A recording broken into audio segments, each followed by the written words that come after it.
friends, welcome back. You are watching the Mundane Midlife podcast, and I'm your host, Wendy. I'm known as Silly Fruit on Instagram and on Ravelry and on the TikToks, but I haven't created any content over there. I'm really just mostly working. Real talk.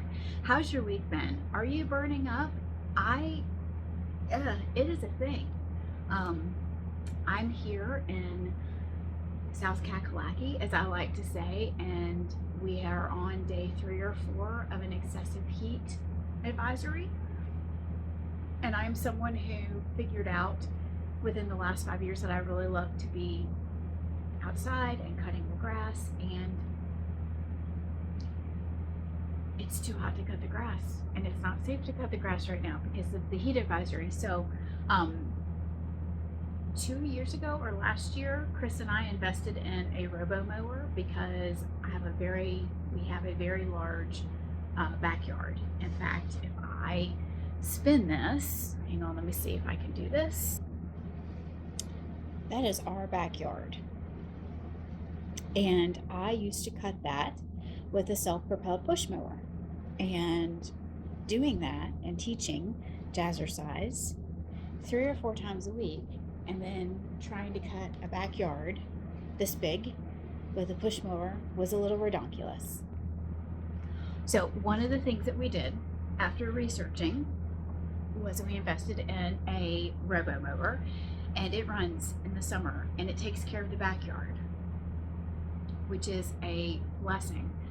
But the other thing that we're doing today is we're letting the robo mower map the front yard, because I don't want to give up cutting the front yard the whole summer. But when there are days like today, when there is an excessive heat advisory, I will use some help. I will phone a friend by way of technology and let the robo mower help me. So that is what I've been doing. I've been trying to stay cool and drinking water and not always doing the best job, and finishing objects and getting things organized and ready for the pigskin party kickoff. So if you have not watched in a while, my name is Wendy. I used to have the Sassy Pants Sitter podcast. I'm still a Sassy Pants. I think I meant to say that the last podcast episode. I'm still Sassy Pants, but I am cruising along midlife, and I also am in a chapter where, thankfully, all I want to do is play with yarn and spin on my spinning wheel and watch hummingbirds come and watch the bird feeders and just relax and take it easy. And I am someone who finds a lot of joy in doing those things and finishing things. So I am wearing my finished object. I'm gonna be real, I don't want to take it off and mess up my hair. This is the Sidelines wrap. It is, I think it's called the Sideline wrap. Sidelines is not plural. By Brienne, Moody. It's a paid for pattern. Calls typically for fingering weight as the basket weave and the striping, and then a support weight for the body of the basket weave. I looked at this, and so I actually saw somebody knitting on it in the wild. Before I teach jazzercise at the leisure center, there's a gymnastics class, and there was someone who was sitting and knitting on this, and she was nice enough to tell me about it and show me the pattern, and I was completely fascinated and influenced by this. So I took some Old Soul Fiber Company. She is no longer dying, but I took some singles and basically did this, and the first part of it, the increases are charted, the decreases are charted, but the actual body of the scarf, the head wrap, is written out. But it's like riding a bike, and once you get going, you get going. I made some mistakes in reading the chart because it's been a minute since I've had to actually read a chart to do knitting. But just like getting back on a bike, I got back on the bike and figured it out. So I love this thing. It is done in time for, I think I talked about how I intentionally pick colors that have like the garnet, the same. So the deep garnet color is sangria, and then this is like a natural with like specks of like red and green, and I think the colorway name was Spring Fling. But I love it. I love it. And I had not really looked at this style of head wrap. And as a woman who is like living her perimenopause life, my poor hair, I always wear it up. I always wear it up because it is not what it used to be. It's not what it used to be. And between um, weight loss and perimenopause, my poor little noggin has seen better days. So I do see, and I have since welcomed into my castle some head scarves or some headbands that have like the cute little knot thing up here, which I'm like, why did I wait so long to get on this train? Because I love it. I love it. So if you have got and the cool thing is this can be done with any weight, because I finished this, I posted it, and you know, really lovely people in my life are like, oh, I want one. So I have two that I will be knitting. One of them I went ahead and started. I was going to wait until the Pigskin Party knit along kickoff, but I decided not to wait. So let me tell you about the Pigskin Party knit along. If you are not aware, Jen of Downseller Studio, it's an audio podcast. She's been around for a very long time. She hosts my favorite knit along, which coincides with the kickoff of the NFL football season, which is the National Football League if you're here in the United States. And it is, you know, a knit along that spans the entirety of the NFL season all the way through. I think it ends right at the Super Bowl. And I've always enjoyed knitting in it. I cannot remember when I started, but I think that I have consistently, even when I was not knitting a whole lot, I still signed up to participate in the Pigskin Party knit along. And I spent time looking at everything and pulling projects, and I have like one of those baskets, like a larger version of this, that's got the holding place for all of my patterns. So I was going to wait and cast on the two Sidelines wraps at Pigskin Party, but I wanted to go ahead and get started on one. So I'm going to show you what I did. So I went yesterday and picked up the yarn for this. I went to a local big box store because that's what I had. The person that I'm knitting for let me know that her favorite color is purple. So let me show you how far I've gotten. I watched the preseason football game between the Bills and the Panthers yesterday, and just looked at had it on my screen, and had the game on one screen, and in another window I had the chart so that I could kind of read and follow along. So this is the progress that I've made so far. So the contrasting color is a worsted, excuse me, let me try it again. So the light purple is Yarn Bee Soft Secret, or Yarn Baby Bee Sweet Delight in the Sugar Plum colorway, which is like a DK weight. The contrast is Yarn Bee Soft Secret in Moody Mosaic. I intentionally picked acrylic yarns because I wanted it to be something that is that can easily be cared for, put in the washing machine. So this is the progress so far. I've got my little stitch binder right here because there's so many of the stitch that you do before you do the decrease, and I will be kind of working on this. I've got another one planned that I will do like right when kickoff happens next month. The yarn for that is coming from Hobby, which is the online yarn store based in Denmark. So that is one of the things that I've been spending my time on. The other thing that I've been spending my time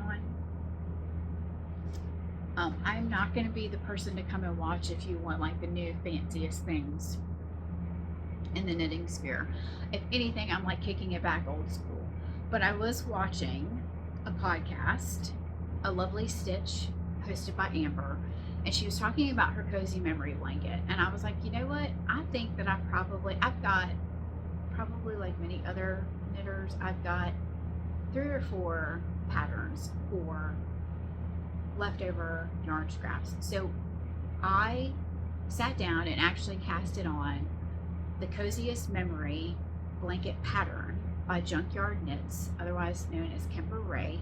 It's a free pattern on Ravelry, super duper enjoyable, and I don't understand what took me so long or why I waited so long to do this. So without further ado, I'm not sure how this is going to work because I cast it on a new square last night. Let me show you, because I'm absolutely obsessed. This is what I'm working on in the evening. Remember last podcast where I was like, in the evening, I started to get back into knitting because I missed holding yarn in my hands and the feel of creating something.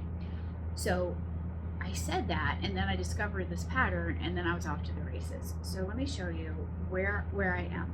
I will say also, I have made a considerable dent in my sock yarn stash by holding it double and triple and cranking hats on my Addy King Turbo hat machine that I donate to for Hats for Grammy. I still have always done Hats for Grammy, where I take hand cranked hats and donate them to the homeless ministry that the church runs, the church that my grandmother attended when she was alive.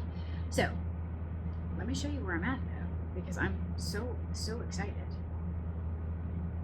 I gotta remember what I'm doing here. Okay. I'm trying to figure out how to show this. I've done the first row. I've done the first row, at least where I think it's gonna be. I'm gonna try to hold this so that I don't poke my eye out. And you're gonna have to forgive me because it's a little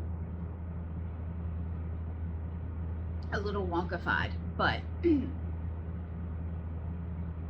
one second. Here we go. So I have pulled from my sock scraps either mini skeins that have been gifted to me, or like, I understand now the allure behind this because it's like taking me all back. This is like a Knit Picks cupcake colorway. This came from a yarn shop I got up near Frederick, Maryland. This was a mini skein. Some of these were gifted to me, so I don't know where they are. This was, I think, a Christmas colorway, so I've picked up and I've started the second row. But I'm absolutely obsessed. This checks all of my boxes. This is something that I enjoy working on. I intentionally have tried to vary the colors so that it gives very much a patchwork vibe. It is a free pattern, so I can tell you I cast on 23 stitches, put a place marker, stitch marker in, cast on 23, and then you knit, not in a mitered fashion, decreasing as you go. So this is, I can do probably one square every 2 days. I fell down the rabbit hole with this last weekend and spent a lot of my time working on it while I was watching knitting podcasts. So I've done 10 squares across, and the yarn that I'm using is a mix of both superwash and just regular non-superwash sock yarn, so it's very likely that it will be hand washed. And I went through and repurposed this basket that I had gotten. I've got 2 larger versions of this, but this has got just sock yarn scraps that I have managed to kind of pull out of like the small bits and pieces left over from projects that I've made. So I am very much enjoying it. It's very much something that I have spent a lot of time, just really love, like very much love working on.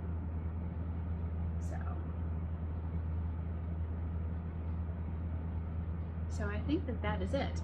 That is really kind of all that has been kind of going for me here. Like, I've been teaching, trying to stay hydrated. I taught 4 jazzercise classes this week.